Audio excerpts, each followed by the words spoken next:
बिस्मिल्लाहिर्रहमानिर्रहीम। तमाम तारीफ़ां ते बड़ाइयां उस ज़ात दे जेड़ा वहदहू ला शरीक है, ते लखा करोड़ा दरूदो सलाम होए हज़रत मोहम्मद सल्लल्लाहु अलैहि वसल्लम पर, आपकी आल पर और तमाम साहबा पर। लो जी, अज एक होर देसी माहौल का विलाग लैके आए हैं जी। वेखते तुसी लिया होगा, ये लोग कुछ मरबे डेरे कहे जाते होंगे सी, जिन्हों के मैं एक जगह पर बैठा, कहने थोड़ा जहा विजिट करवाने।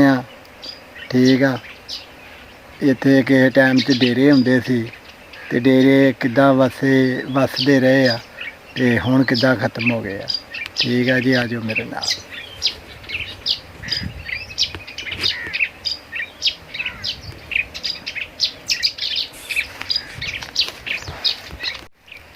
लो जी, आ कुछ बूटे ने मिर्चां लाइया सी। मिर्चां आ देखो, ए वेखो, वेखो एक मिर्च के बूटे नूं मिर्च भी लगी है। ठीक है, बीजियां सी लेकिन होइयां नहीं उस हिसाब दियां। रवाई दे बूटे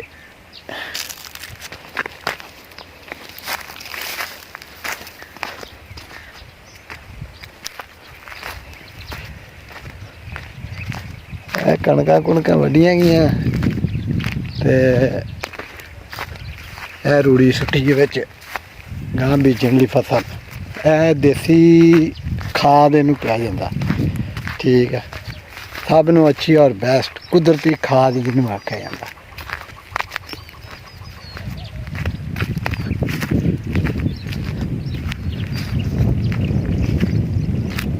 इन्हों पिंडां दियां पैलियां, मरबे, खेत सारा कुछ कहा जाता। देखो पुरसकून माहौल है इत्थे, और रश शहरों के तरह भीड़ वो गल नहीं, पुरसकून माहौल।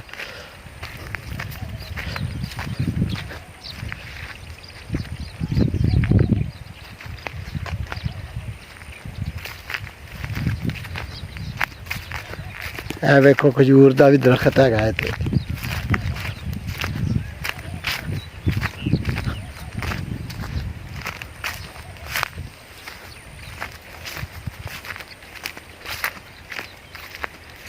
कणकां बीज के पैलियां वेलियां हो गई ने, हुण लोग ने कोई अगे फसल बीजन लई आ विच रूड़ी राड़ी सुट्टी आ वाहण लई, पानी ला के ते फिर इहदे ते करनगे। है खजूर दा बूटा, वेखो इनू फल लगन डिया। ठीक है,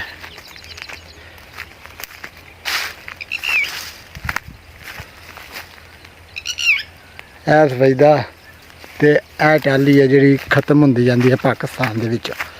नायाब दरख्त हो गया, शीशम इन्हें आख्या जाता।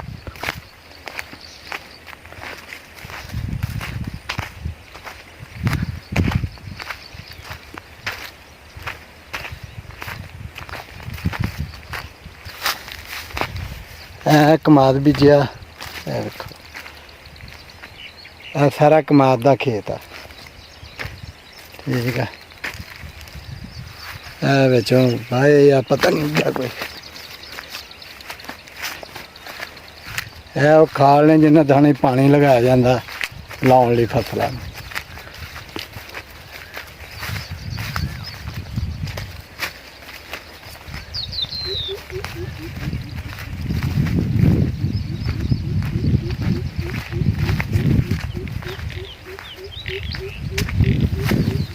है देखो ट्यूबवेल लाया, क्योंकि पानी कभी लेट गेट हो जाता है, इस करके ना ट्यूबवेल लाया अपनी जरूरत नूं पूरा करने लई। ठीक है, फीटर इंजन होंगे जिन्हों के चलाते हैं।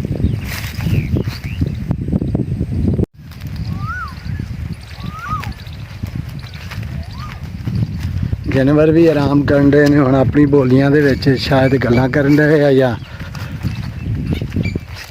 ਆਵਾਜ਼ ਆਉਂਦੀ ਹੋਣੀ ਆ ਤੁਹਾਨੂੰ ਵੀ। ਪੁਰਸਕੂਨ ਮਾਹੌਲ ਆ।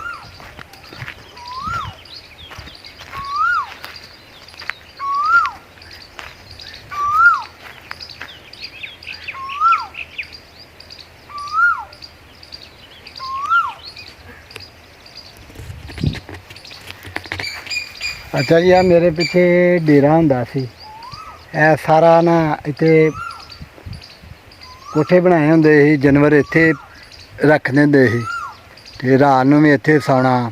ਜਾਨਵਰਾਂ ਲਈ ਵੀ ਆਪਣੇ ਲਈ ਵੀ ਸਾਰਾ ਇੱਥੇ ਨਿਜ਼ਾਮ ਹੁੰਦਾ ਸੀ। ਲੇਕਿਨ ਆਹਿਸਤਾ ਆਹਿਸਤਾ ਚੇਂਜਿੰਗ ਆਉਂਦੀ ਗਈ, ਬਦਲਦੇ ਗਏ ਮਾਹੌਲ, ਅਤੇ ਲੋਕਾਂ ਨੇ ਫਿਰ ਆਪਣੇ ਇੱਥੋਂ ਛੱਡ ਛੁੱਡ ਕੇ ਅਤੇ ਪਿੰਡ ਲੈ ਕੇ ਪਿੰਡ ਹਵੇਲੀਆਂ ਬਣਾ ਕੇ ਉੱਥੇ ਰਹਿਣ ਬਹਿਣ ਲੱਗ ਪਏ। ਅਤੇ ਡੇਰੇ ਇੱਦਾਂ ਹੀ ਖਤਮ ਹੋ ਗਏ, ਬਿਆਦਾਨ ਹੋ ਗਏ। ਹੁਣ ਕੋਈ ਸ਼ੈ ਨਹੀਂ ਆਉਂਦੇ, ਆਪਣਾ ਜਿਹੜਾ ਕੋਈ ਪੱਠੇ ਕਿਸੇ ਨੇ ਲੈਣ ਆਉਣੇ ਆ, ਕਿਸੇ ਨੇ ਕੁਛ ਹੋਣਾ, ਲੈ ਕੇ ਆਪਣਾ ਅੱਲਾ ਦੀ ਸਪੁਰਦ। ਇਹ ਇੱਦਾਂ ਦੇ ਹਾਲਾਤ ਹੁਣ ਵੀਰਾਨ ਕਰ ਛੜੀ ਹਰ ਸ਼ੈ। ਬਸ ਹੁਣ ਜਾਨਵਰ ਆ ਅਤੇ ਦਰਖਤ ਆ ਅਤੇ ਬਸ ਤਨਹਾਈ ਆ। ਠੀਕ ਹੈ, ਇਹ ਮਾਹੌਲ ਵਾ। ਲੇਕਿਨ ਸਕੂਨ ਪੁਰਸਕੂਨ ਹਰ ਚੀਜ਼ ਤੁਹਾਨੂੰ ਇੱਥੇ ਪਿੰਡ ਦੇ ਵਿੱਚ ਇਲਾਕਿਆਂ 'ਚ ਮਿਲੇਗੀ। ਠੀਕ ਆ, ਵੀਡੀਓ ਚੰਗੀ ਲੱਗੇ ਤੇ ਲਾਈਕ ਤੇ ਸ਼ੇਅਰ ਕਰੋ, ਚੈਨਲ ਨੂੰ ਸਬਸਕ੍ਰਾਈਬ ਕਰੋ, ਤੇ ਵੀਰ ਨੂੰ ਦੁਆਵਾਂ ਯਾਦ ਰੱਖੋ। ਅੱਲਾ ਹਾਫਿਜ਼।